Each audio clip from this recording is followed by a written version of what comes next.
Hello বন্ধুরা, আসসালামু আলাইকুম। কেমন আছেন আপনারা সবাই? আশা করি ভালো আছেন, সুস্থ আছেন। আই হোক আমিও ভালো আছি, সুস্থ আছি। ইফতারের পর প্রতিদিনের মতো আজকেও চলে আসলাম। ইফতার পর্যন্ত আপনাদের সাথে তো ভিডিও সমাপ্তি দিয়ে আর পরে আর কি চেহারির জন্য রান্না বান্না করি, সেগুলো শেয়ার করা হয় না। তারপর থেকে নেক্সট থেকে আর কি আপনাদের মাঝে চলে আসি। তো গতকালকে ইফতার পর্যন্ত আপনাদের সাথে ভিডিও শেয়ার করেছি, তারপরে আমি চেহারিতে কি রান্না করেছি সেটাই আপনাদের সাথে আজকে শেয়ার করব আর কি। এই যে চেহারির জন্য আমি রান্না করেছি এখানে করলা ভাজি, এটা গতকালকের ভিডিও। সেহরির জন্য করলা ভাজি করব আমি আজকে। তো করলাটা ভালো করে আমি চাকা চাকা করে কেটে তারপরে কিন্তু করলাটা আমি লবণ একটু দিয়ে মেখে, করলার যে তিতো পানিটা আছে লবণ দিয়ে করলাটা মেখে কসলায় আর কি করলার তিতো পানিটা ফেলে দিলাম। আর অনেকে বলে যে করলার নাকি এই পানিটা ফেলতে হয় না, এটাই নাকি করলার তিতোটাই নাকি স্বাদ। করলা ভাজি তিতো হবে না তা তো হবে না, করলা ভাজি তিতো তো লাগবে, সেটাই তো স্বাদ করলা ভাজি, তাই না?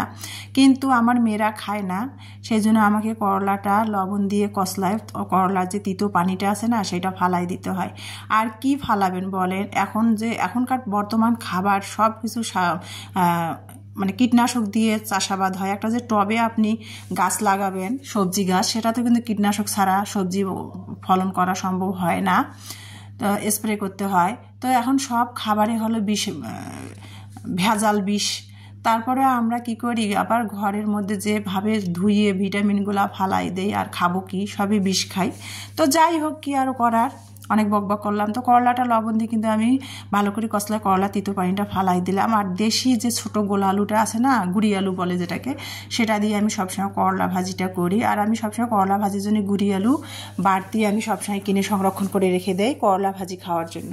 তো সেটা দিয়ে আমি চাকা চাকা করে করলার জন্য গুড়ি আলুটা একবারে ছোটো দেশি গুড়ি আলুটা কেটে নিয়েছি। লোট্টা মাছের শুটকি গরম পানি দিয়ে ধুয়ে সেটা কিন্তু আমি নিয়ে নিলাম। তারপরে কড়াইয়ের মধ্যে কিন্তু আগে আমি তেল দিলাম, পেঁয়াজ দিলাম, লোট্টা মাছের শুটকি একসাথে তেল পেঁয়াজ রসুন কাঁচামরিচ সব একসাথে মিলে লোট্টা মাছের শুটকিটা তেলে ভেজে নিয়ে স্বাদ মতো লবণ, একটু হলুদ, আর যেহেতু শুটকি আছে সেজন্য জিরা ধনিয়ার গুঁড়া দিয়ে তারপরে করলা ভাজিটা আমি করলাম। সেটা তো করলা ভাজিটা চুলায় দিয়ে চুলার জালটা লো হিটে দিয়ে তারপরে আমি অপর সাইডে ম্যাজিক চুলাতে মাসকালার ডাল রান্না করলাম।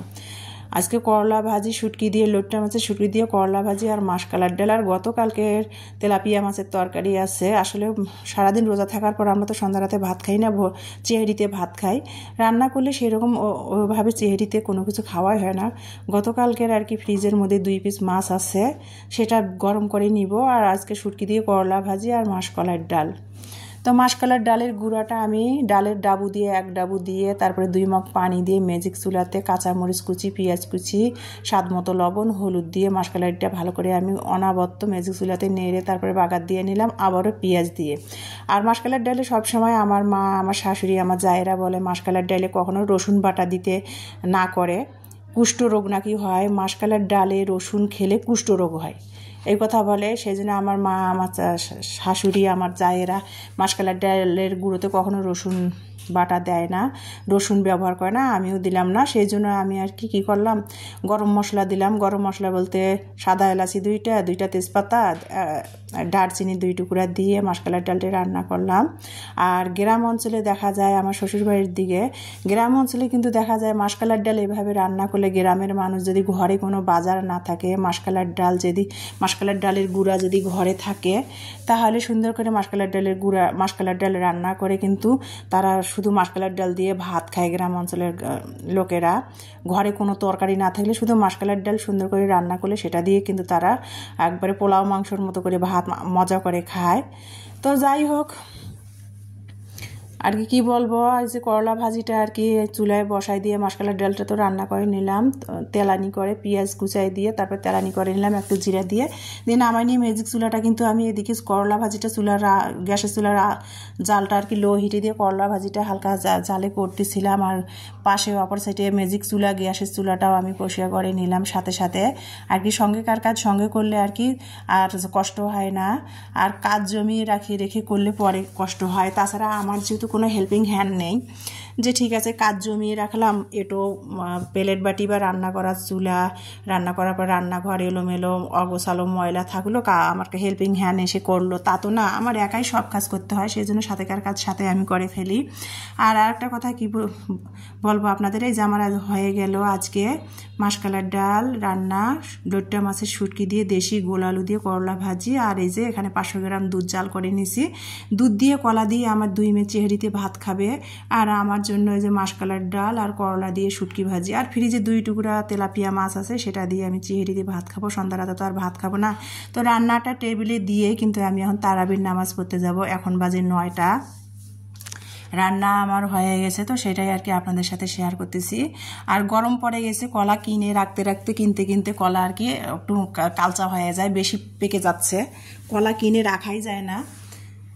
তো যাই হোক, যেটা বলতেছিলাম, আমার 2 মেয়ে তো দুধ আর মাসকালার দুধ আর কলা দিয়ে ভাত খাবে, আর আমি মাসকালার ডাল আর করলা ভাজি সেটা দিয়ে চেহারিতে ভাত খাবো, খেয়ে আর কি রোজা রাখবো।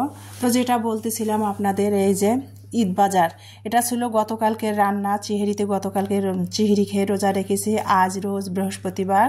তো এই যে দেখতে পাচ্ছেন, ওই যে আপনাদের সবসময় বলি আমি রেল বাজার, দিনাজপুর রেল বাজার সপ্তাহে 2 দিন হাট হয়, রবিবার ও বৃহস্পতিবার। তো আমি সপ্তাহে 2 দিন বাজার করি, তো আজকে বৃহস্পতিবার, তার কোনো ব্যতিক্রম নাই, আজকে রেল বাজার হাট চলে আসলাম, দিনাজপুর মালদাপট্টি হয়ে। তো দেখতেছিলাম ঈদ বাজার কেমন, ভিড় কেমন কি, হাই রে, এখন বাজে 11টা, 11:30, এত পরিমাণ ভিড় রেল বাজার, মানে সরি, আমি রাস্তার কাজ চলতেছে, তো আমি আর কি মালদাপট্টি হয়ে রেল বাজার যাব। আর মালদাপট্টিতে দেখেন এত পরিমাণ, এটা হলো দিনাজপুর মালদাপট্টি, এত পরিমাণ ভিড়, 11টা বাজে এখন, সকাল 11টা, কি পরিমাণ ভিড়, রাস্তায় অটো রিক্সা মোটরসাইকেলের জন্যে মানে পা বাড়ানোর জায়গা নাই, এই ওরকম অবস্থা হয়েছে। আর এইটা হলো চুরিপট্টি, মানে মালদাপট্টির পাশে চুরিপট্টি, সেখানে আর কি হঠাৎ বৃষ্টি, একধর আর কি 40 টাকা গজ, মানে যা কাপড়ে নেবেন আপনি 40 টাকা গজ, মাত্র 40 টাকা গজ এখানে। তবে কাপড় যদি বুদ্ধিমতো যদি বেছে যদি নেওয়া যায়, মানে সব ধরনের কাপড়ে এখানে ছাট কাপড়গুলো পাওয়া যায়, যদি বুদ্ধি করে কাপড়গুলো ম্যাচ করে নেওয়া যায়, ম্যাচ করে নিয়ে যদি ড্রেস বানা যায়, তাহলে 10,000 টাকার ড্রেস ফেল হয়ে যায়, কিন্তু বুদ্ধি খাটিয়ে ম্যাচ করে কাপড়গুলো কিনতে হয়। আর যেটা যে ধরনের কাপড়ে নেবেন 40 টাকা গজ এখানে। হঠাৎ বৃষ্টি, চুরিপট্টি মালদাপট্টির পাশেই। তো আমি রাস্তা দিয়ে যাচ্ছিলাম, আজকে হাটবার, তো রাস্তায় রাস্তায় সব হকার্স ফেরিওয়ালা বসছে, তাই এই যে এখানে ইমানি বলছে সন্দেশ নিবে, এটা নাকি আটার সন্দেশ। আমি বাজারে আসলেই ওই চাচা মানে বলে যে কিনেন আর না কেনেন, একটু খেয়ে টেস্ট করে দেখেন, একটু খেয়ে টেস্ট করে দেন, সবসময় বলে। তো আমার সাথে আজকে ইমানি আসছে, তো চোখে পড়লো, তো বলছে আম্মু 100 গ্রাম নাও, তো দেখি ইফতারের পর খেয়ে দেখবো কেমন আটা দিয়ে সন্দেশ। তো সেটাই আর কি আমি 100 গ্রাম নিলাম, 15 টাকা দিয়ে, ইমানি নাকি খাবে, ওর নাকি ভালো লাগছে দেখে, তো সেটাই নিলাম আর কি। নিয়ে তারপরে চলে আসলাম এই যে দেখেন মুরগির বাজারে। আজকে যেহেতু হাটবার, মানে এত ভিড় ভাট্টা রেল বাজারে, খুবই ভিড় বাজারে, তার মধ্যে লাগছে ঈদ বাজার। তো এই যে আমি মুরগির বাজারে চলে আসলাম, মুরগি কিনবো, ভাবলাম কাটা মুরগির দাম করলাম, কাটা মুরগি কত, কাটা মুরগি 180, কিছুদিন আগে 170 টাকা ছিল, ম্যাজিস্ট্রেট আসছিল, তো ওরা 10 টাকা কেজি প্রতি কমাইছিল, আজকে ম্যাজিস্ট্রেট নাই, আজকে আবার দোকানদারদের তেল ধরে গেছে, আজকে আবার 10 টাকা কেজি প্রতি দাম বাড়াইছে। তো আজকে 180 টাকা মুরগি, ব্রয়লার মুরগি, কিন্তু যদি যে মুরগিটা কেটে পোষা করে দেয় যে কাটা মুরগি, সেটা আরও 260 টাকা। তো রমজান মাস আমি আস্ত মুরগি নিলাম না, আস্ত মুরগি ড্রেসিং করা, কাটা, বাছা, পরিষ্কার করা অনেক কষ্ট, আর সেই জন্য আমি কাটা মুরগিটা নিলাম, একবারে মুরগি কেটে পরিষ্কার করে ওরা সুন্দর করে পিস করে করে দেয়, সেটাই আমি 260 টাকা কেজি নিলাম। নিয়ে তারপরে আমি এই যে চলে আসলাম, এই যে আজকে হকার্সরা ফুটপাতের রাস্তার 2 ধারে ফুটপাতে বসছে হকার্সরা। তারপরে এই যে কাঁচা তরকারি নিলাম, আর কি কি নিলাম সেটা আপনাদের সাথে বাসায় যেয়েই শেয়ার করব। আমি দরদাম বাজারে ঘুরতেছি, আর দরদাম একটু দেখতেছিলাম কোথায় আর কি 5 টাকা 10 টাকা কমে পাওয়া যাবে। তো মিষ্টি কুমড়া নিলাম, টমেটো বাছাই করে নিচ্ছিলাম। টমেটো গত সপ্তাহের হাটে আমি 10 টাকা করে টমেটো কিনছি, কেজি 10 টাকা ছিল। আজকে দোকানদার বেটারা লাগাইছে আজকে 20 টাকা কেজি টমেটো। সব নাকি প্রাণ কোম্পানি টমেটো নিয়ে নিচ্ছে, টমেটোর দাম বেড়ে গেছে। তো তারপর আমি কয়েকটা দোকান ঘুরে তারপরে টমেটো নিলাম। আর এই যে দেখেন আজকে যেহেতু হাটবার, আপনাদের তো বললাম মাটির কত রকমের জিনিস এখানে, কুকারিজের দেখেন, ইমানি বলতেছিল মাটির যে ডিনার সেটের কাপগুলো আছে না সেগুলো নেবে। তো এখানে নাই, এক পিস খালি দেখলাম, তো বাছাই করে নিতে হবে। আমি সেই জন্য বললাম যে অন্য সময় আমরা মালদাপট্টি থেকে কিনবো ডিনার সেটের যে কাপ মগগুলো আছে না মাটির সেগুলা।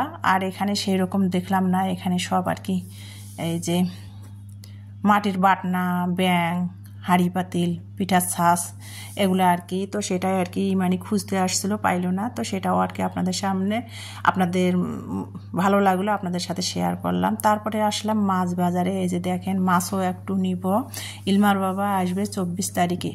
তো তারপরে আমার মাসকাবারি টুকিটাকি আমি অল্প অল্প করে যা লাগতেছে আমি কিনে কিনে প্রতি হাটের দিনে করে আমি সপ্তাহে সপ্তাহে কিনে খাচ্ছি। ইলমার বাবা আসলে তো একেবারে অনেকগুলা করে মাছ মাংস কেনে, কমপক্ষে 15 দিনের মাছ মাংস কেনে। তো আমার কাছে যা টাকা আছে ইলমার বাবা আমার হাত খরচ দিয়েছে, সেটা দিয়ে আমি ইলমার বাবা না আসা পর্যন্ত আমি সেটা দিয়ে চলতেছি। তো আজকে হাটবারে আসছি, মুরগি নিলাম, কাটা মুরগিটা পিস করে বাজারে মুরগি কেটে নিয়েছি, আর 260 টাকা করে কাটা মুরগিটা নিয়েছি। তারপরে আমি মাছ নিয়েছি, তেলাপিয়া মাছ নিয়েছে 160 টাকা করে কেজি। তেলাপিয়া মাছ আমি নিয়েছি 2টা। তারপরে এই যে নিয়ে বাসায় চলে আসলাম অটো করে ইমানি সহ। এসে আপনাদের সাথে বাজারগুলো শেয়ার করে দিছে। এই যে এখানে আমি 1 কেজি কাটা মুরগি নিয়েছি, মুরগিটা কেটে বাজারে পিস করে নিয়েছি। তো 260 টাকা নিয়েছে মুরগি, 1 কেজি কাটা মুরগি। তারপর তেলাপিয়া মাছ এখানে 180 টাকা নিয়েছে, 1 কেজির একটু বেশি তো 180 টাকা নিয়েছে। তারপরে 2টা তেলাপিয়া মাছ 1 কেজির একটু বেশি হয়েছে। তারপরে টমেটো, বরবটি সেগুলা বাজার থেকে সব বাজার ঢেলে আপনাদের সাথে একটুখানি শেয়ার করে দিলাম। আর তারপরে চলে আসলাম তেলাপিয়া মাছ নিয়ে। মুরগির মাংসটাও আপকামরাতে আমি ফ্রিজে রেখে দিয়েছি বাজারগুলো গুছিয়ে। তারপরে আমি ছাদে আসলাম মাছটা নিয়ে। ওই যে বাড়িওয়ালা ভাইদের চুলায় যে রান্না করে না খড়ি দিয়ে, মাছ কাটতে গেলে তো ছাই লাগে, তো সেই চুলার ছাদের মধ্যে এসে আমি মাছ কিনলে ছাদের মধ্যে এসে মাছ কাটি। তো চুলার ছাই নিয়ে আমি তারপরে আর কি ছাদের মধ্যে মাছটা, তেলাপিয়া মাছ 2টা কেটে তারপরে দেখতে পারতেছেন আমি কিন্তু ধুয়ে ছাদের মধ্যে ধোয়ার ব্যবস্থা যেহেতু আছে, মাছ ধোয়ার শান আছে আর কি, সিমেন্ট দিয়ে শান বানাই দিয়েছে বাড়িওয়ালা ভাইরা কাজের খালাকে। সেখানে মাছ ঘষে সুন্দর করে পরিষ্কার করে ধুয়ে নেয়। তো সেখানে মাছটা সুন্দর করে কেটে বেছে ধুয়ে পরিষ্কার করে তারপরে ভালো করে ছাদের মধ্যে ধুয়ে চলে আসলাম 3 তলায় আমার রান্নাঘরে। এসে ইমানি ইলমা বলতেছিল আজকে ইফতারে প্রতিদিন ভাজা পোড়া খাওয়া হয়, আজকে বলতেছিল যে কোনো ভাজা পোড়া খাবে না, আজকে খাবে চিকেন নুডলস। তো চিকেন নুডলসটা রান্না করার জন্য মুরগির চিকেনটা আর কি ছোটো ছোটো করে কেটে নিয়েছি। তারপরে আমি গাজর কুচাই নিয়েছি, আলু কুচাই নিয়েছি, বরবটি কুচাই নিয়েছি, টমেটো কুচি নিয়েছি, কাঁচামরিচ, পেঁয়াজ কুচি করে নিয়ে তারপরে নুডলসটা আমি গরম পানি দিয়ে সুন্দর করে ভাপাই নিয়ে তারপরে পানি ঝরাই, তারপরে নুডলসটা একটু আমি টেস্টিং সল্টই মেখে তারপরে রেখে দিই। তারপরে কীভাবে নুডলসটা রান্না করলাম সেটা তো আপনারা দেখতেই পেয়েছেন। তো এই যে ইফতারের আয়োজনে আমার চিকেন নুডলস, ছোলার ডাল আর কি শসা আদা রসুন কুচি দিয়ে বানাইছি সরিষার তেল দিয়ে। তারপরে এখানে কিছু গাজর, শসা, জিলাপি, খেজুর আর তরমুজ নিয়ে নিয়েছি। তো এখন ইমানি আর কি গ্লাসে আর কি জুসটা ঢালতেছিল। আর এখনকার লেবুতে কোনো রস নাই, সাথে লেবুর সাথে একটু ট্যাং মিশিয়ে দিয়েছি, দিয়ে আর কি ইফতারের জন্য সব আয়োজন করে নিলাম।